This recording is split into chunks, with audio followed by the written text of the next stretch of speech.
Health pulse programme 'ਚ ਅੱਜ ਅਸੀਂ ਤੁਹਾਨੂੰ ਮਿਲਵਾਉਣ ਜਾ ਰਹੇ ਹਾਂ ਡਾਕਟਰ ਸ਼ਿਨੂ ਗੋਇਲ ਜੀ ਦੇ ਨਾਲ, ਜੋ ਕਿ MD ਆਬਸਟੈਟਿਕਸ ਐਂਡ ਗਾਇਨੀ ਨੇ, specialist in laparoscopic and infertility.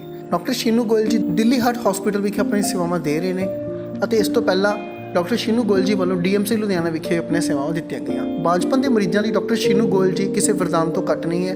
ਦੂਰੋਂ ਦੂਰੋਂ ਮਰੀਜ਼ ਡਾਕਟਰ ਸ਼ਿਨੂ ਗੋਇਲ ਜੀ ਕੋਲ ਪਹੁੰਚਦੇ ਨੇ ਤੇ ਆਪਣਾ ਇਲਾਜ ਕਰਵਾਉਂਦੇ ਨੇ। ਸਾਡੀ ਟੀਮ ਨਾਲ ਗੱਲਬਾਤ ਕਰਦੇ ਡਾਕਟਰ ਸ਼ਿਨੂ ਗੋਇਲ ਜੀ ਨੇ ਬਾਂਝਪਨ ਦੇ ਕਾਰਨ ਤੇ ਉਸ ਦੇ ਨਿਵਾਰਨ ਬਾਰੇ ਸਾਨੂੰ ਵਿਸਥਾਰ ਨਾਲ ਜਾਣਕਾਰੀ ਦਿੱਤੀ। ਸਾਡੀ ਟੀਮ ਨੇ ਇੱਥੇ ਪੇਸ਼ੈਂਟ ਨਾਲ ਵੀ ਗੱਲਬਾਤ ਕੀਤੀ, ਜਿਨ੍ਹਾਂ ਨੇ ਡਾਕਟਰ ਸ਼ਿਨੂ ਜੀ ਦੀ ਬੇਹੱਦ ਤਾਰੀਫ ਕੀਤੀ। ਤੁਹਾਡੇ ਡਾਕਟਰ ਸ਼ਿਨੂ ਜੀ ਦੇ ਨਾਲ there is a very good experience with this doctor, and she is very helpful doctor.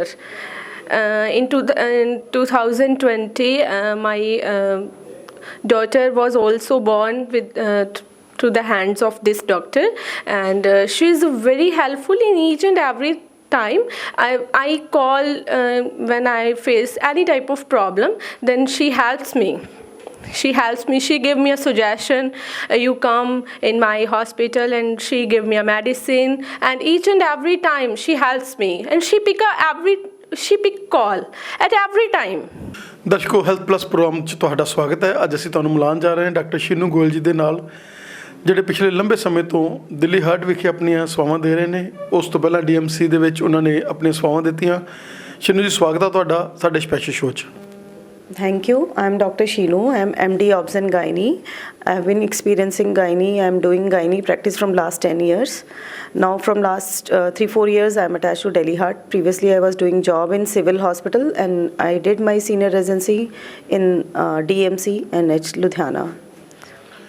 Shinu, as far as modern age is concerned, ਜਿਸ ਤਰੀਕੇ ਦੇ ਨਾਲ ਅੱਜ ਜਿਹੜਾ ਇੱਕ ਬਹੁਤ ਵੱਡੀ ਚੈਲੰਜ ਹੋ ਚੁੱਕਿਆ ਹੈਗਾ, ਕਿਉਂਕਿ ਪਹਿਲਾਂ ਵਾਲੀਆਂ ਡਿਲੀਵਰੀਜ਼ ਲੋਕ ਕੰਮ ਕਰਦੇ ਕਰਦੇ ਬੱਚਿਆਂ ਨੂੰ ਜਨਮ ਦੇ ਦਿੰਦੇ ਸੀਗੇ, ਲੇਕਿਨ ਅੱਜ ਕੱਲ੍ਹ ਬੜੀਆਂ ਸਮਾਲ ਫੈਮਲੀਜ਼ ਨੇ ਔਰ ਉਹਦੇ 'ਚ ਇੱਕ ਇੱਕ ਬੱਚਾ, ਦੋ ਬੱਚੇ ਹੁੰਦੇ ਆ, ਬੜੇ ਪ੍ਰੀਸ਼ੀਅਸ ਹੁੰਦੇ ਨੇ।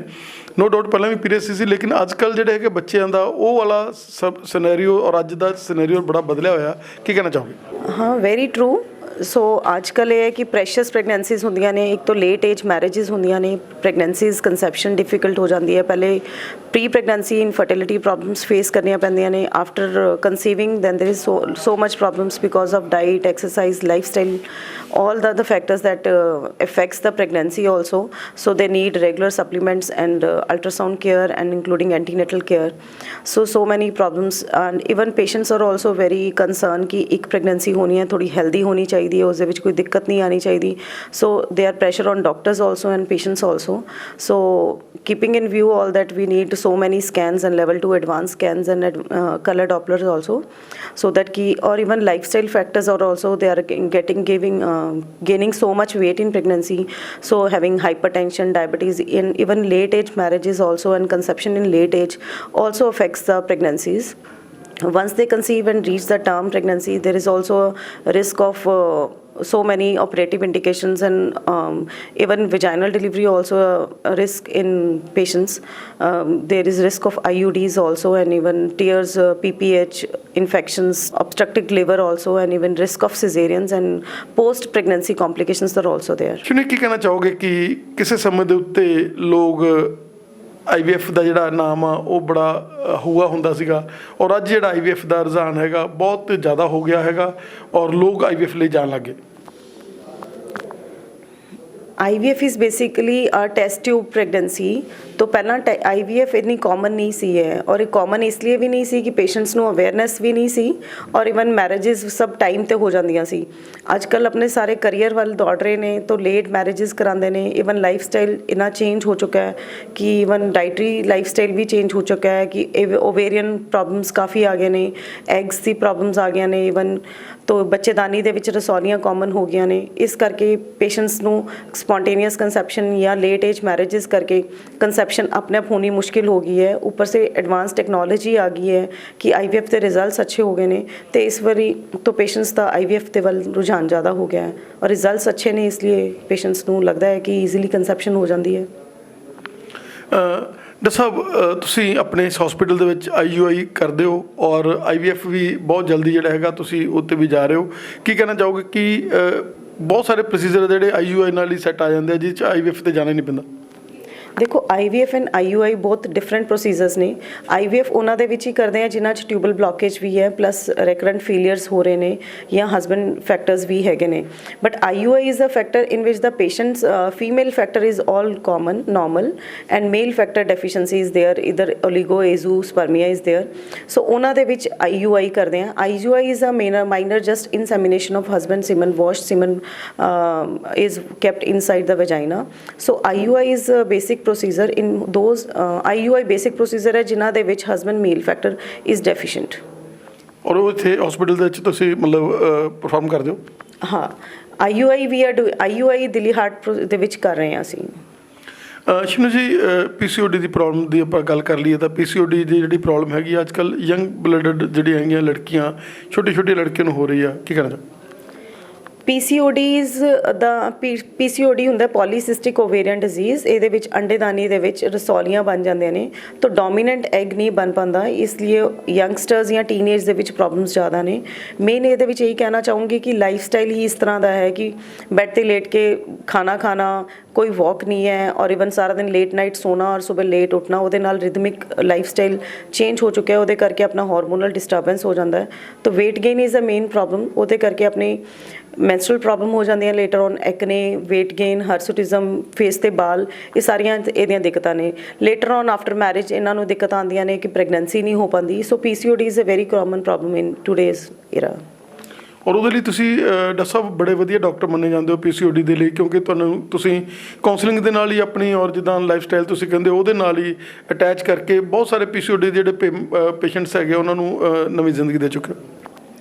PCOD the first is the foremost, ਸਭ ਨਾਲ ਪਹਿਲਾਂ ਪੇਸ਼ੈਂਟ ਜਦੋਂ ਆਉਂਦਾ ਉਹਦੀ counselling he is main factor ਹੈ ਕਿ ਪੇਸ਼ੈਂਟ ਨੂੰ ਕਹੋ ਕਿ ਆਪਣਾ weight ਅਗਰ ਇਫ ਸ਼ੀ ਇਜ਼ ਓਵਰਵੇਟ ਕਿ ਆਪਣਾ 10% weight reduction in 6 months ਕਰ ਲਓ ਤਾਂ ਉਹਦੇ ਨਾਲ ਹੀ ਮੈਡੀਸਨਸ ਦਾ ਜ਼ਿਆਦਾ ਅੱਛਾ ਇਫੈਕਟ ਆ ਜਾਂਦਾ ਹੈ। ਤਾਂ ਆਪਣਾ ਲਾਈਫ ਸਟਾਈਲ ਮੋਡੀਫਾਈ ਕਰੋ, ਥੋੜਾ ਹੈਲਦੀ ਜੰਕ ਫੂਡ ਅਵੋਇਡ ਕਰੋ, ਆਪਣਾ weight reduction ਕਰੋ ਔਰ ਇਹਦੇ ਵਿੱਚ simple medical management OC pills including metformins and recent newer medicines ਆ ਗਈਆਂ ਨੇ ਕਿ ਆਪਣਾ ਇਹ ਮੈਡੀਸਨਸ ਰੈਗੂਲਰ 3 to 6 months ਲਓ ਤਾਂ ਹਾਰਮੋਨਲ बैलेंस हो जाता है। तो अपनी PCOD ਦੀ ਟ੍ਰੀਟਮੈਂਟ ਇਹੀ ਹੈ।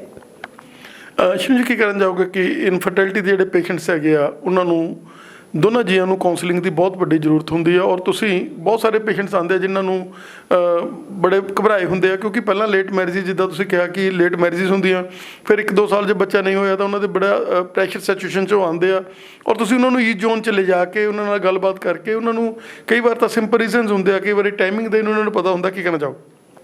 ਬੇਸਿਕਲੀ ਇਨਫਰਟਾਈਲ ਪੇਸ਼ੈਂਟਸ ਵੈਸੇ ਹੀ ਸਟ੍ਰੈਸ ਦੇ ਵਿੱਚ ਹੁੰਦੇ ਨੇ। ਬੇਸਿਕਲੀ ਡਾਕਟਰ ਸ਼ਾਪਿੰਗ, ਇੱਕ ਜਗ੍ਹਾ ਤੋਂ ਗਏ ਉੱਥੇ ਕਾਉਂਸਲਿੰਗ ਲੈ ਲਈ, ਉੱਥੋਂ ਮੈਡੀਸਨਸ ਲੈ ਲਈਆਂ, ਇਵਨ ਫਾਈਨੈਂਸ਼ੀਅਲ ਫੈਕਟਰਸ ਔਰ ਆਲਸੋ ਇਵਨ ਮੈਂਟਲ ਸਟ੍ਰੈਸ ਵੀ ਬਹੁਤ ਹੁੰਦਾ ਹੈ। ਤਾਂ ਇਹਦੇ ਵਿੱਚ ਦੇ need time also of a doctor also and self also. ਤਾਂ ਇਹਦੇ ਵਿੱਚ counselling is a main factor, even stress is a main factor ਕਿ ਪੇਸ਼ੈਂਟਸ ਦੇ ਦੋਨਾਂ ਦੀ ਉਹ ਉਸਦੇ ਕਰਕੇ ਵੀ ਆਪਣਾ ਇਨਫਰਟਾਈਲ ਹੋ ਜਾਂਦਾ ਹੈ। Basically 10% cause of infertility is mental stress.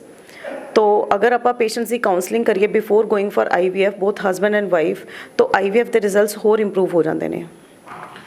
Doctor ਸ਼ਿਨੂ, ਤੁਸੀਂ ਹਾਈ ਰਿਸਕ ਪ੍ਰੈਗਨੈਂਸੀਜ਼ ਦੇ ਲਈ ਵਧੀਆ ਡਾਕਟਰ ਮੰਨੇ ਜਾਂਦੇ ਹੋ ਔਰ ਮੋਗੇ ਦੇ ਕਈ ਹਸਪੀਟਲ ਤੁਹਾਨੂੰ ਜਿਹੜਾ ਹੈਗਾ ਦਿੱਲੀ ਹਾਰਟ ਤੁਸੀਂ ਸੇਵਾ ਦੇ ਰਹੇ ਹੋ, ਹੋਰ ਹਸਪੀਟਲ ਵੀ ਤੁਹਾਨੂੰ ਕਾਲ ਕਰਦੇ ਆ। ਕੀ ਕਹਿਣਾ ਚਾਹੋਗੇ ਕਿ ਹਾਈ ਰਿਸਕ ਪ੍ਰੈਗਨੈਂਸੀਜ਼, ਕਿਉਂਕਿ ਤੁਸੀਂ DMC ਦੇ ਵਿੱਚ ਕੰਮ ਕੀਤਾ ਹੈਗਾ, DMC ਦੇ ਵਿੱਚ ਬਹੁਤ ਸਾਰੇ ਪ੍ਰੈਸ਼ਰ ਸਿਚੁਏਸ਼ਨਾਂ ਦੇ ਵਿੱਚ ਤੁਸੀਂ ਕੰਮ ਕੀਤਾ, ਦੇਖਿਆ ਤੁਸੀਂ ਡਾਕਟਰਸ ਨੂੰ ਨਾਲ ਉਹਨਾਂ ਦੇ ਕੰਮ ਕੀਤਾ ਔਰ ਇਹੀ ਕਾਰਨ ਹੈ ਕਿ ਅੱਜ ਤੁਸੀਂ ਮੋਗੇ ਦੇ ਵਿੱਚ ਇੱਕ ਸਪੈਸ਼ਲਿਸਟ ਬਣੇ ਹੋ ਹਾਈ ਰਿਸਕ ਪ੍ਰੈਗਨੈਂਸੀ ਦੇ। So high risk ਪ੍ਰੈਗਨੈਂਸੀਜ਼ R those ਕਿ ਜਿਨ੍ਹਾਂ ਦੇ ਵਿੱਚ ਪ੍ਰੀਵੀਅਸ ਸਿਜ਼ੇਰੀਅਨਸ ਹੁੰਦੇ ਨੇ, ਪਹਿਲਾਂ ਆਪਰੇਸ਼ਨ ਹੋਏ ਨੇ ਜਾਂ ਬਲੱਡ ਗਰੁੱਪ ਨੈਗੇਟਿਵ ਹੁੰਦਾ ਹੈ ਜਾਂ ਜਿਨ੍ਹਾਂ ਦੇ HB ਘੱਟ ਹੁੰਦਾ ਹੈ ਜਾਂ BP ਜਾਂ ਸ਼ੂਗਰ ਦੀ ਪ੍ਰੋਬਲਮ ਹੁੰਦੀ ਹੈ ਜਾਂ ਐਡਵਾਂਸ ਮੈਟਰਨਲ ਏਜ ਹੁੰਦੀ ਹੈ। ਸੋ ਥੀਜ਼ ਆਰ ਆਲ ਹਾਈ ਰਿਸਕ ਪ੍ਰੈਗਨੈਂਸੀਜ਼। ਤੋ ਹਾਈ ਰਿਸਕ ਪ੍ਰੈਗਨੈਂਸੀਜ਼ ਦੇ ਵਿੱਚ ਐਂਟੀਨੇਟਲ ਪੇਸ਼ੈਂਟਸ ਨੂੰ ਪ੍ਰੋਪਰ ਸੁਪਰਵਿਜ਼ਨ ਚਾਹੀਦੀ ਹੈ, ਟਾਈਮ ਚਾਹੀਦਾ ਹੈ, ਤੋ ਰੈਗੂਲਰ ਉਹਨਾਂ ਦੀ ਮੈਡੀਕੇਸ਼ਨਸ ਚਾਹੀਦੀਆਂ ਨੇ ਔਰ ਪ੍ਰੋਪਰ ਟਾਈਮਲੀ ਅਲਟਰਾਸਾਊਂਡਸ ਚਾਹੀਦੇ ਨੇ। ਔਰ ਅਗਰ ਪੇਸ਼ੈਂਟ ਕੰਪਲਾਇੰਟ ਹੈ, ਤੁਹਾਡੇ ਹਿਸਾਬ ਦੇ ਨਾਲ ਚੱਲ ਰਿਹਾ ਹੈ ਔਰ ਤੁਸੀਂ ਉਹਨੂੰ ਪ੍ਰੋਪਰ ਗਾਈਡ ਕਰ ਰਹੇ ਹੋ तो पोस्टनेटल पीरियड ਦੇ ਵਿੱਚ ਇਵਨ ਫੁੱਲ ਟਰਮ ਪ੍ਰੈਗਨੈਂਸੀ ਦੇ ਵਿੱਚ ਆ ਕੇ ਕੰਪਲਿਕੇਸ਼ਨਸ ਨਹੀਂ ਆਉਂਦੀਆਂ। तो अगर BP ਜਾਂ ਸ਼ੂਗਰ ਦੀ ਪ੍ਰੋਬਲਮ ਹੈ ਉਹਨੂੰ ਟਾਈਮਲੀ ਮੈਨੇਜ ਕਰਨਾ ਪਏਗਾ ਔਰ ਉਹ ਪੇਸ਼ੈਂਟ ਨੂੰ ਫਿਰ ਕੰਪਲਿਕੇਸ਼ਨਸ ਦੇ ਰਿਸਕ ਘਟ ਜਾਂਦੇ ਨੇ। ਸ਼ਿਨੂ ਜੀ, you are N institution, you have long data. ਸਾਨੂੰ ਸਮਾਂ ਦੇਣ ਦੇ ਲਈ ਤੁਹਾਡਾ ਬਹੁਤ ਬਹੁਤ ਧੰਨਵਾਦ। Thank you.